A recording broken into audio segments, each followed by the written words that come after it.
Magandang gabi mga ka-amazing! Welcome back dito sa aking YouTube channel. Ako ang inyong tagapagkwento mula sa Amazing AI TV Fusion and Tagalog Stories. Ngayong gabi, ihahain ko sa inyo ang isang kakaibang kwento mula sa Isla ng Mga Engkanto, isang lugar kung saan ang hangin ay may dalang lihim at ang ulan ay hindi basta-basta lang patak ng tubig. Ito ang kwentong Sa Ilalim ng Ulang Walang Hinto. Kaya mga ka-amazing, humanda na kayo dahil sisimulan na natin ang isang paglalakbay sa isang mundo na hindi karaniwan. Sa isang maliit na bayan sa Siquijor, kilala ang gubat ng mapait bilang isang lugar na pinag-iingatan ng mga matatanda, hindi lamang dahil sa mga mapanganib na hayop, kundi dahil sa mga engkanto na pinaniniwalaang naninirahan doon. Sa gabi, kapag bumubuhos ang ulan, nagsisimulang magsalita ang hangin ng mga bulong ng mga di nakikitang nilalang.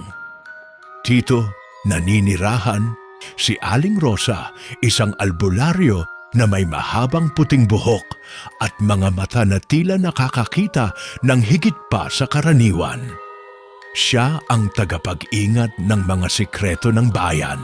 Kasama niya ang kanyang apo, si Luningning, isang batang babae na matiyagang nag-aaral ng mga halamang gamot. At si Marco, isang binatang mangingisda na likas ang tapang at laging nagtataka sa mga kwento ng kanyang mga kababayan. Isang gabi, habang masikip ang ulap at nagmamadaling bumagsak ang ulan, isang bata ang napadaan sa gilid ng gubat. Siya si Amihan, isang masayahin at malikot na batang babae na may mga matang puno ng kuryosidad. Ngunit sa gabing iyon, ibang-iba ang nangyari. Habang tumatagal ang ulan, nakita ng mga tao si Amihan na dahan-dahang nilalakad ang landas patungo sa bahay ni Aling Rosa. Basang-basa at may kakaibang tingin sa kanyang mga mata. Nang makita siya ng albularyo, agad siyang niyakap at sinubukang kausapin. Ngunit mula noon, hindi na muling nagsalita si Amihan. Ang kanyang mga mata ay tila nanlalamig at tuwing umuulan, napapatingin siya sa kawalan habang inuulit ang isang pangungusap na tila nagmula sa isang malayong daigdig. Ang mga anino ay unti-unting lumitaw sa paligid, parang mga usok na sumasayaw sa ilalim ng ulan. Si Amihan ay tahimik, hawak ang sulo na nagbibigay liwanag sa madilim na gubat. Sa bawat hakbang, ang hangin ay may dalang malamig na bulong na pumapaloob sa kanilang mga tenga. Amihan, huwag kang lalayo, panawagan ni Luningning, habang pinipilit abutin ang batang tila napapangiti ng bahagya. Biglang huminto si Amihan sa isang maliit na clearing. Ang ulan ay tumitigil saglit at sa liwanag ng sulo, nakita nila ang isang bilog na may mga lumilipad na ilaw. Maliit na nilalang na tila gawa sa liwanag at usok. Mahalaga ang gabi na ito, bulong ni Mang Tino. Sila ang mga tagapagbantay ng mga hangganan ng ating mundo at ng kanilang mundo. Bakit kami? Bakit si Amihan? Tanong ni Marco, nakatitig sa mga nilalang. Maya-maya, ang mga ilaw ay nagsimulang magbuo ng anyo. Mga malaengkantong nilalang na may malalaking mata at mahabang buhok na tila napapaloob sa hamog ng gabi. Sila ang pinili, sagot ng isa sa mga engkanto, na may tinig na parang huni ng hangin, si Amihan ng Tulay. Siya ang magiging tagapamagitan sa pagitan ng dalawang daigdig. Tumango si Aling Rosa habang tinatanaw ang mga mata ni Amihan na unti-unting naglalaman ng kakaibang liwanag. Ngunit hindi lahat ay tahimik. Sa gilid ng gubat, may mga aninong nagmamasid ng may galit. Hindi kami papayag na maghari ang mga tao sa aming mundo. Bulong ng isang madilim na anino na unti-unting nagiging isang nilalang na may mga mata ng apoy at balat na parang nasusunog na kahoy. Sa gabing ito, magsisimula ang paglalaban, sigaw ni Mang Tino habang hawak ang kanyang itim na baston. Ang ulan ay bumalik ng mas malakas, sumasabay sa mga sigaw at bulong ng mga nilalang sa gubat. Si Amihan ay tumindig, hawak ang kuwaderno at sulo, at buong tapang na nagsalita. Sila ay parating na. Habang lumalalim ang gabi, nagsimulang humugot ng lakas si Amihan mula sa kwaderno. Sa bawat pahina na binubuksan niya, lumalabas ang mga sinaunang salita at mga larawan ng mga engkanto, pati na rin ang mga ritual na kailangang gawin upang mapanatili ang balanse ng dalawang mundo. Natutunan nila mula kay Aling Rosa na ang ulan na bumabasa kay Amihan ay hindi basta ulan. Ito ay isang sumpa at biyaya na nag-uugnay sa tao at engkanto. Ang mga nilalang na may apoy sa mata ay hindi basta mawawala. Sila ang mga tagapangalaga ng madilim na bahagi ng gubat at ayaw nilang malusutan ng sinuman ang hangganan ng kanilang mundo. May isang paraan upang mapatahimik ang ulan, sabi ni Luningning. Isang sinaunang ritual na nangangailangan ng sakripisyo at tapang. Anong sakripisyo? Tanong ni Marco na hindi maiwasang makaramdam ng kaba. Hindi lahat ay makakaintindi ng mundo ng di nakikita, sagot ni Aling Rosa. Ngunit si Amihan ay pinili. Siya ang susi. Habang naglalakad sila pabalik sa bayan, patuloy ang mga anino na sumusunod sa kanila mula sa dilim ng gubat. Sa bahay ni Aling Rosa, habang si Amihan ay nakaupo sa tabi ng apoy, inilabas niya ang kanyang mga lumang gamit, mga talisman, mga halamang gamot at ang kanyang kuwaderno. Sinimulan niya ang ritual, binasa ang mga salita sa lumang wika habang ang ulan ay tumitigil at ang hangin ay tila humihinga. Sa kalagitnaan ng ritual, may malakas na dagundong sa labas. Isang malaking nilalang ang lumabas mula sa gubat. Mas malaki at mas nakakatakot kaysa sa mga nauna nilang nakita. Hindi kami titigil. Ang boses nito ay parang rumaragasang bagyo. Ang hangganan ay laging malabo para sa mga tao. Ngunit si Amihan ay hindi umatras. Hawak niya ang kanyang sulo ng mahigpit at binanggit ang huling bahagi ng ritual. Isang liwanag ang lumabas mula sa kanyang katawan, kumalat sa paligid, at ang mga nilalang ay unti-unting nawawala sa dilim. Sa pagkadagit ng araw, ang bayan ay tila tahimik muli, ngunit si Amihan ay nanatiling tahimik, tila nakikinig sa mga bulong ng hangin. Sa kabila ng kapayapaan, alam ng lahat na may nagbabantang pagbabalik. Sila ay parating na. Ang huling-huling ulit ni Amihan bago siya muling tumahimik. Sila ay parating na. Nang marinig ito ni Aling Rosa, agad niyang pinuntahan ang gubat kasama si Marco at Luningning upang hanapin ang pinagmulan ng mahiwagang ulan na bumasa kay Amihan. Sa paglalakad nila sa dilim, naramdaman nila ang malamig na hangin na sumalubong sa kanila at tila may mga matang nakatitig mula sa mga anino ng mga punong kahoy. Alam niyo ba, sabi ni Aling Rosa, na ang ulan na ito ay hindi tulad ng dati.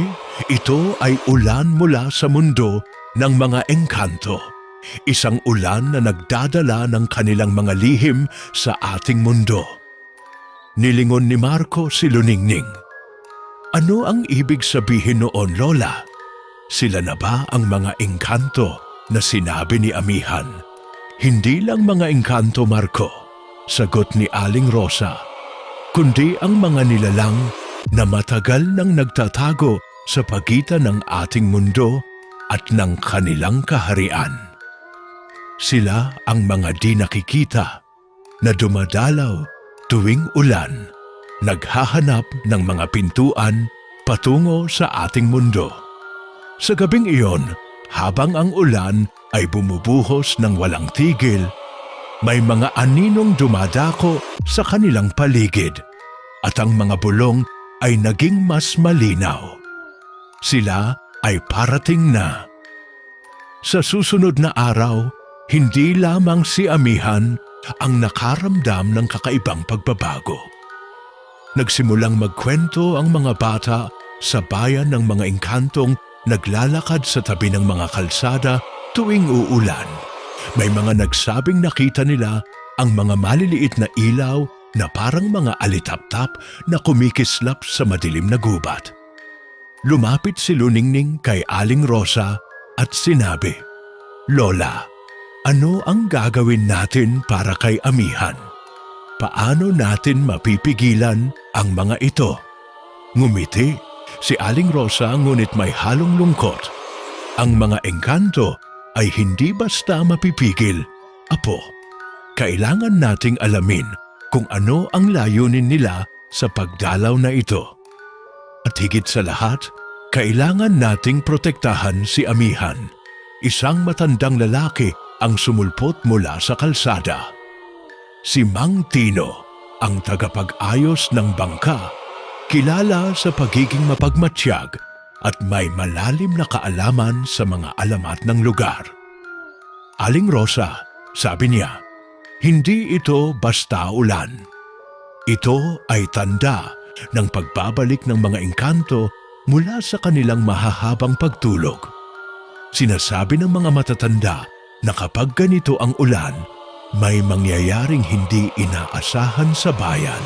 Habang pinag-uusapan nila ito, bigla nilang narinig mula kay Amihan ang mga salita muli, malakas sa kabila ng kanyang katahimikan. Sila ay parating na. Sa pagsapit ng gabi, muling bumuhos ang ulan. Si Amihan ay naglakad palabas ng bahay patungo sa gubat, dala ang isang lumang kwaderno at isang sulo. Sinundan siya ni Luningning at sina Marco at Mang Tino sabay-sabay. Habang papalalim sila sa gubat, unti-unting naging mas malakas ang mga bulong ng hangin at unti-unting lumitaw ang mga aninong hindi pa nila nakikita. Dito nagsisimula ang ating laban, bulong ni Aling Rosa. Sila ay parating na. Muling bumalik ang gabi at dala nito ang malamig na simoy ng hanging may dalang lihim. Sa bayan ng Siquijor, unti-unting nagdilim ang mga ilaw habang ang mga tao ay nagtatakbuhan upang isara ang kanilang mga pintuan. Sa loob ng bahay ni Aling Rosa, tahimik na pinagmamasdan ni Luningning si Amihan na nakaupo sa gilid ng bintana, nakatitig sa ulan na parang may nilalaman ang bawat patak. Amihan, kailangan mong sabihin sa amin, pakiusap ni Luningning. Ano ang nararamdaman mo? Ano ang sinasabi ng mga engkanto sa'yo? Tumango si Amihan at sa isang napakailang sandali, nagsalita sa pinakamahinang tinig. Sila ay parating na. Ngunit hindi sila iisa. Habang nag-uusap, may kumatok sa pintuan. Ito si Dato Malaya, isang matandang manghuhula mula sa kabilang bayan na kilala sa kanyang kakaibang kakayahan na makakita ng hinaharap. Aling Rosa, kailangan nating pag-usapan ang nangyayari, ang sabi ni Dato Malaya habang pumapasok sa loob. Ang ulan na ito ay simula lamang ng isang malalim na pagsubok. Pinagmasdan niya si Amihan ng mabuti. Ang batang ito ay pinili para maging tulay hindi lang sa pagitan ng mga mundo, kundi sa pagitan ng kapayapaan at kaguluhan. Paano natin mapipigilan ang paparating na panganib? Tanong ni Marco na muling dumating upang sumali sa pag-uusap. May isang sagradong lugar sa puso ng gubat, paliwanag ni Dato Malaya.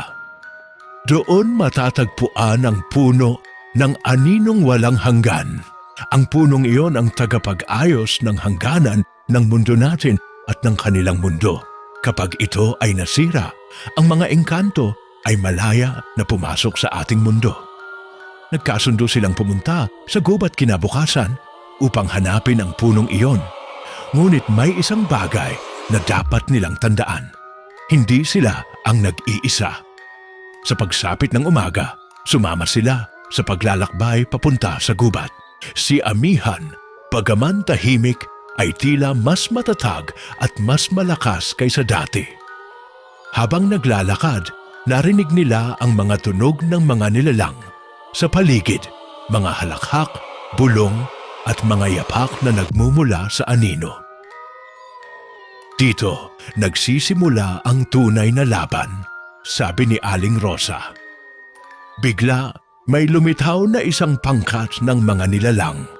May iba't ibang anyo.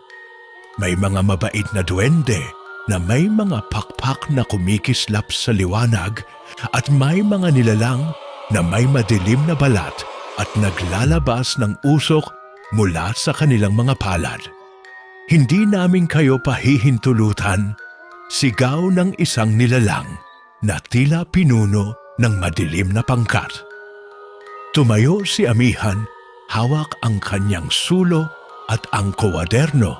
Hindi namin ninanais ang digmaan, ngunit handa kaming ipaglaban ang balanse. Nagsimula ang isang masikip na sagupaan.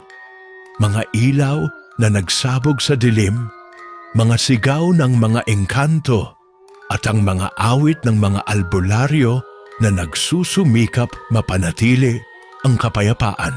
Sa gitna ng laban, napansin ni Luningning ang isang maliit na ilaw na unti-unting lumalapit kay Amihan. Ito ay isang batang engkanto. May mga mata na puno ng pag-asa at takot. Amihan, sabi nito, ang puso ng gubat ay nasira na. Kailangan nating ayusin ito bago dumating ang susunod na ulan. Tumango si Amihan at sinimulan nilang hanapin ang puno ng aninong walang hanggan na ngayon ay nalalapit na sa malapit na pagkasira. Sa paglalakad nila, nakarating sila sa isang malaking puno na halos matumba na. Ang mga sanga ay tuyot at ang mga dahon ay unti-unting nalalaglag. Huli na, ang lahat bulong ni Mang Tino na sumunod sa kanila. Kung mawawala ang punong ito, mawawala ang pader na naghihiwalay sa dalawang mundo. Ngunit hindi pa tapos ang laban. Sa paligid nila ay unti-unting dumadami ang mga nilalang ng dilim, naghahanda na pumasok sa kanilang mundo. Dapat nating gawin ang ritual, sabi ni Aling Rosa, habang inihahanda ang mga kagamitan. Habang nagsisimula ang ritual, si Amihan ay nakatuon sa kanyang kwaderno. Pinubuksan ang pahina na may larawan ng puno at inuulit ang mga sinaunang salita. Ang hangin ay naging mas matindi. Ang ulan ay muling bumuhos. At ang mga aninong madilim ay sumugod upang sirain sila.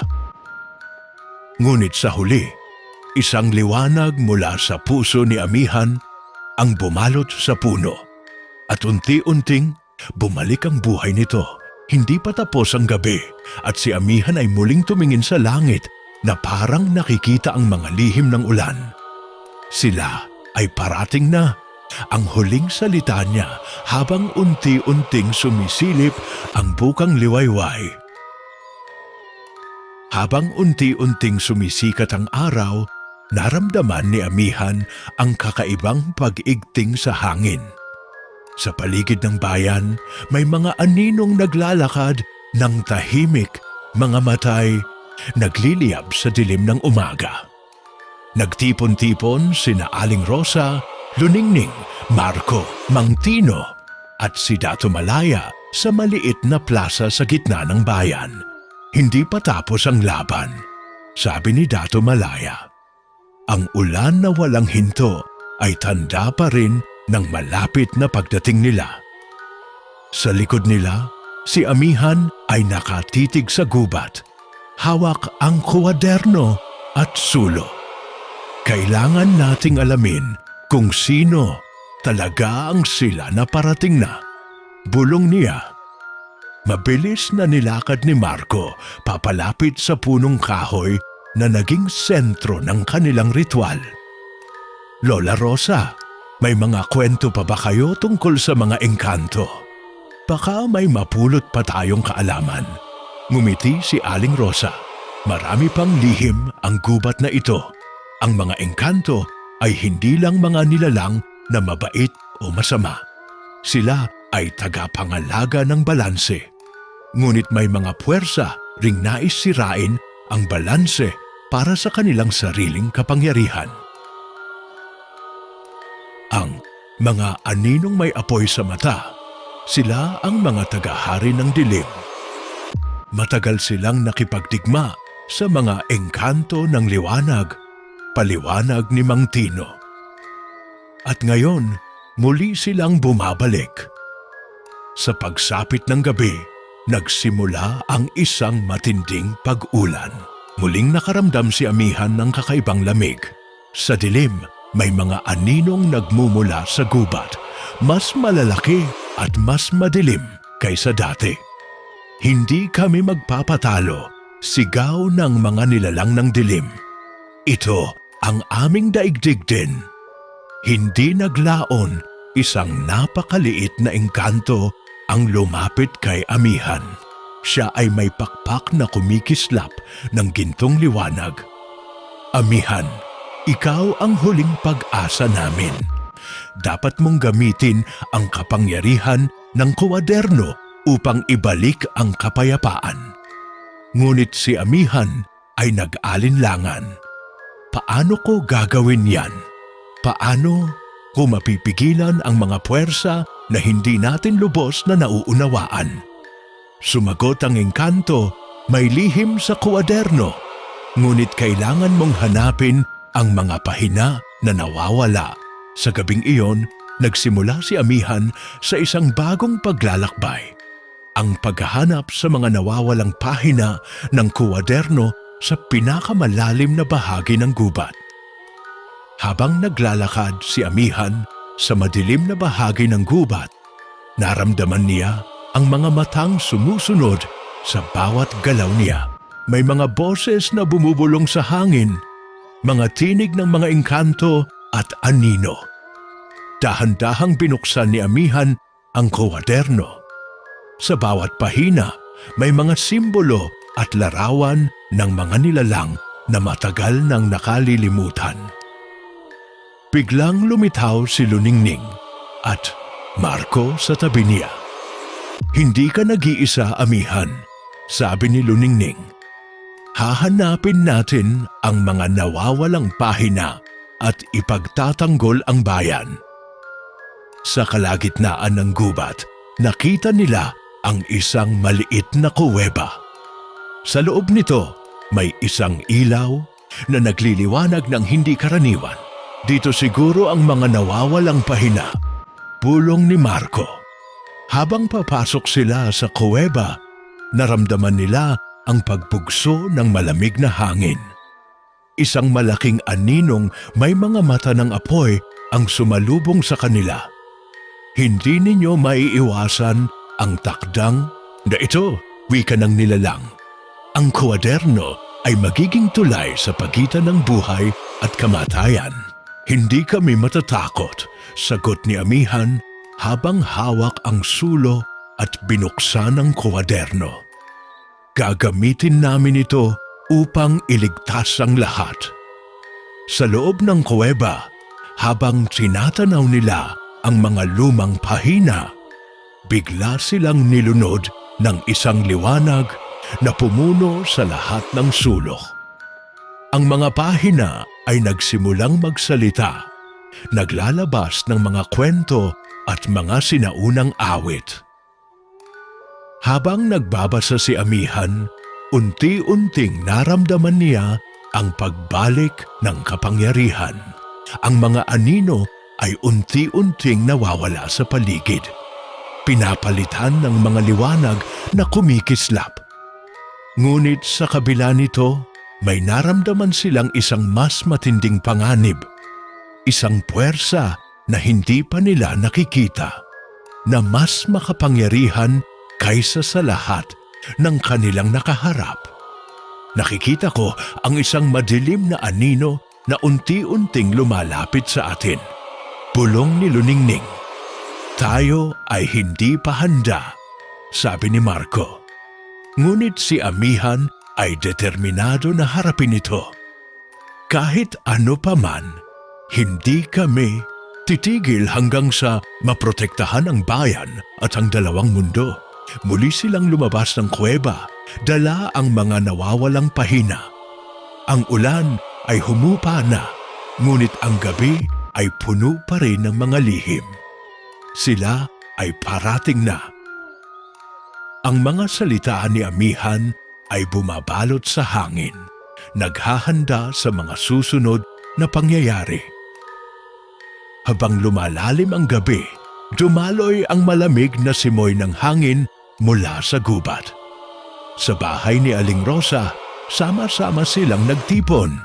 Si Amihan, Luningning, Marco, Mang Tino at Dato Malaya. Hawak ni Amihan ang kwaderno. Ngayon ay buo na sa kabila ng lahat ng pagsubok. Ang mga pahina ay puno ng mga sinaunang ritual, wika ni Dato Malaya. Ngunit may isang ritual na hindi natin pa nasubukan. Ang ritual ng pag-iisa. Tulad ng pangalan nito, nangangailangan ito ng sakripisyo. Dagdag ni Aling Rosa. Tumahimik ang lahat. Kung ano man ang gawin natin, dapat gawin ito ng sabay-sabay, sabi ni Luningning. Dahil ang dalawang mundo ay hindi pwedeng maghiwalay ng tuluyan. Mula sa kwaderno, nakita ko ang huling bahagi ng ritual, sabi ni Amihan. Kailangan natin ang puso ng gubat at isang taong mag-aalay ng kanyang tinig. Napatingin silang lahat kay Amihan. Hindi ko alam kung kaya ko, mahina niyang sabi. Ngunit ikaw ang pinili, ani Mang Tino. Kung hindi ako gagawa nito, sino pa? Tanong ni Amihan habang unti-unting pinipisil ang mga pahina. Pagsapit ng gabi, muli silang nagpunta sa puno ng aninong walang hanggan. Ang buwan ay mataas at maliwanag. Nagliliwanag sa bawat sanga ng punong matanda at malaki. Habang nagsisimula ang ritual, unti-unting umulan ng malakas. Hindi na tulad ng dati, kundi tila ba ang ulan ay may sariling buhay. Nagsimula si Amihan sa pagbasa ng mga sinaunang salita, samantalang ang iba ay sumunod sa kani-kanilang mga tungkulin. Pagdala ng apoy, pag-awit ng mga lumang awitin, at paghahanda ng mga halamang gamot. Biglang bumilis ang hangin at ang mga aninong madilim ay muling lumitaw, mas marami at mas malalakas. Hindi kayo magtatagumpay. Sigaw ng pinakamalaking nilalang na may mga matang naglalagablab. Ngunit si Amihan ay nanatiling matatag at unti-unting bumaba ang isang kakaibang liwanag mula sa kanyang bibig. Isang awit na hindi narinig ng sinuman sa mundo ng tao. Habang umaawit si Amihan, ang kanyang tinig ay unti-unting nawawala, tila ba pinipigil ng isang puwersa mula sa kabilang mundo. Ang tinig ni Amihan, nawawala, sigaw ni Marco. Nagawa niya ang sakripisyo, sabi ni Aling Rosa, habang hawak ang kamay ng bata. Unti-unting naglaho ang mga anino at ang ulan ay tumigil. Sa pagdilat ng mga mata ni Amihan, isang kakaibang kapayapaan ang bumalot sa paligid. Ngunit sa kabila nito, ang batang babae ay nanatiling tahimik. Wala na siyang tinig. Kinabukasan, bumalik sila sa bayan. Ngunit kahit na ang gubat ay tila tahimik na, ang puso ni Amihan ay puno ng mga bulong na hindi marinig ng iba. Hindi ko naririnig ang tinig niya, sabi ni Marco habang tinatanaw ang batang tahimik. Ang tinig niya ay naalay na para sa kapayapaan, paliwanag ni Aling Rosa. Sila ay parating pa rin, ngunit hindi na nila matatagpuan ang daan, wika ni Dato Malaya. Ngunit si Amihan ay patuloy na tumitig sa malayo, sa langit na unti-unting nangingitim. Sila ay parating na, ang bulong ni Amihan, ngunit ngayon ay isang lihim na tinatago sa puso. At sa ilalim ng walang humpay na ulan, ang kwento ng batang babae mula sa Siquijor ay patuloy na umiikot, naghihintay ng susunod na yugto. Sa isang gabi, nagising si Amihan sa tunog ng malakas na kulog. Ngunit hindi ito ordinaryong kulog. May kasamang mga boses na parang bumubulong mula sa kalaliman ng gubat. Hawak pa rin niya ang kanyang kwaderno. Bagaman wala na siyang tinig upang bumigkas ng kahit anong salita. Habang papalabas siya ng bahay, naramdaman niya ang malamig na haplos ng hangin na tila may dalang paanyaya. Sa likod niya narinig ang mga yapak ni Marco at Luningning, mga kasama niyang handang sumama sa bagong hamon. Amihan, handa ka na ba? Tanong ni Marco. Si Amihan ay tumango lamang. Ang mga mata ay puno ng determinasyon. Sa paglakad nila patungo sa gubat, napansin nila ang kakaibang liwanag na nagmumula sa punong aninong walang hanggan. Ngunit ang liwanag ay unti-unting nawawala, parang nasusunog mula sa loob. Hindi pa tapos ang laban, sabi ni Dato Malaya na sumama rin sa kanila. May mas malalim na dahilan kung bakit hindi tumigil ang ulan. Anong ibig sabihin ng ulan? Tanong ni Luningning. Ang ulan ay isang tanda, sagot ni Mang Tino. Isang paalaala na ang mga engkanto at anino ay magkasamang naghahanap ng balanse. Nang makarating sila sa puno, nakita nilang may isang malaking bitak sa puno na unti-unting lumalawak. Kung hindi natin maaayos ito, mawawasak ang pader ng mga mundo, paliwanag ni Aling Rosa. Amihan, kailangang gamitin mo muli ang kapangyarihan ng kwaderno, sabi ni Dato Malaya. Ngunit hindi sapat ang mga pahinang nakuha natin. Kailangan pa nating hanapin ang isang lihim na bahagi ng kwaderno. Isang pahina na matagal nang nawala. Tumitig si Amihan sa bitak ng puno at muling narinig sa kanyang isipan ng mga salita. Sila ay parating na. Kung sino man sila, hindi pa sila tapos sa atin. Bulong niya. Sa paglalakbay nila sa malalim na bahagi ng gubat, nadiskubre nila ang isang kuweba na puno ng mga sinaunang ukit at larawan ng mga engkanto at nilalang ng dilim na naglalaban para sa kanilang mundo. Dito natin mahahanap ang nawawalang pahina, sabi ni Marco. Sa loob ng kuweba, isang malamig na hangin ang sumalubong sa kanila kasabay ng mga bulong ng mga nilalang na hindi nakikita. Biglang lumitaw ang isang nilalang na may anyong katawang tao, ngunit may mga mata ng apoy at mga pakpak na parang usok. Ano ang inyong hanap? Tanong nito. Ang pahina ng balanse, sagot ni Dato Malaya. Hindi basta-basta ito makukuha. Babala ng nilalang, kailangang mag-alay kayo ng isang bagay na pinakamahalaga sa inyo. Tumigil ang grupo at tumingin kay Amihan. Handa akong ialay ang aking tinig, sabi niya ng tahimik. Habang iniabot ni Amihan ang kwaderno, unti-unting lumitaw ang isang sinag ng liwanag mula sa loob nito. Ang mga pahina ay nagningning at nagbukas sa isang bahagi na dati ay nakatago. Doon nakasulat ang ritual upang maisaayos ang puso ng puno at patigilin ang walang katapusang ulan. Ngunit may babala. Ang ritual ay nangangailangan ng isang malakas na sakripisyo. Ang boses ng taong mag-aalay ay mawawala ng tuluyan sa pagitan ng dalawang mundo, paliwanag ng nilalang. Ngunit hindi na muling nagdalawang isip si Amihan. Sa pagbabalik nila sa puno, inihanda nila ang mga gamit para sa huling ritual. Sa pagtugtog ng hangin at pagbuhos ng ulan, nagsimula si Amihan sa pag-awit gamit ang kanyang tinig na ngayoy nagmumula sa kwaderno.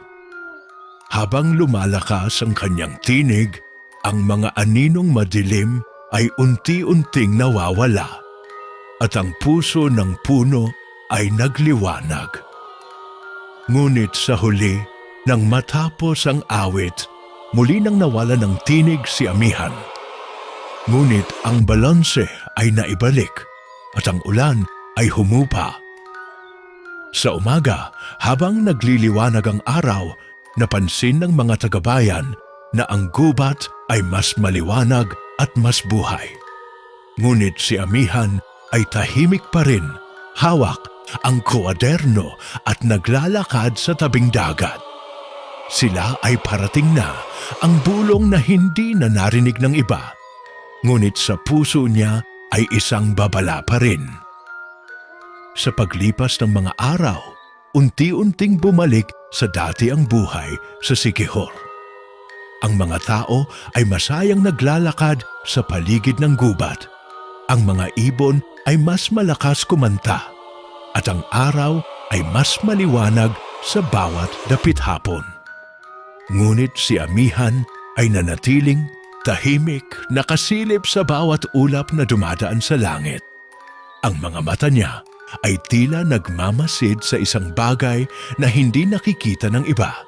Isang gabi, habang nakaupo siya sa tabi ng ilog, napansin niyang may mga ilaw na sumisilip mula sa ilalim ng tubig. Maliit na mga apoy na kumikislap tulad ng mga bituin. Isang malambing na tinig ang sumalubong sa kanya, nagmumula sa gitna ng mga ilaw. Amihan, ang bulong, ang laban ay hindi natatapos dito. Ang dalawang mundo ay mananatiling magkaakibat at ang iyong sakripisyo ay magiging tulay sa kapayapaan. Ngumiti si Amihan ng bahagya, bagaman ang kanyang bibig ay nanatiling tahimik. Sa kanyang puso, alam niyang kahit na nawalan siya ng tinig ang kanyang kwento at ang laban para sa balanse ay magpapatuloy. Sa mga susunod na henerasyon, sa bawat pag-ulan at sa bawat pagpatak ng mga patak na dala ng mundo ng di nakikita, Magandang gabi mga ka-amazing. Diyan na nagtatapos ang ating kwento na Sa Ilalim ng Ulang Walang Hinto. Maraming salamat sa inyong pagsama at pakikinig hanggang sa dulo. Huwag kalimutang i-like, i-share at i-comment ang video na ito. At syempre mag-subscribe kayo sa aming YouTube channel na Amazing AI TV Fusion and Tagalog Stories para sa mas marami pang kwentong kapupulutan ninyo ng aral at kilabot. Hanggang sa susunod nating kakatakutan, mga ka-amazing. Paalam!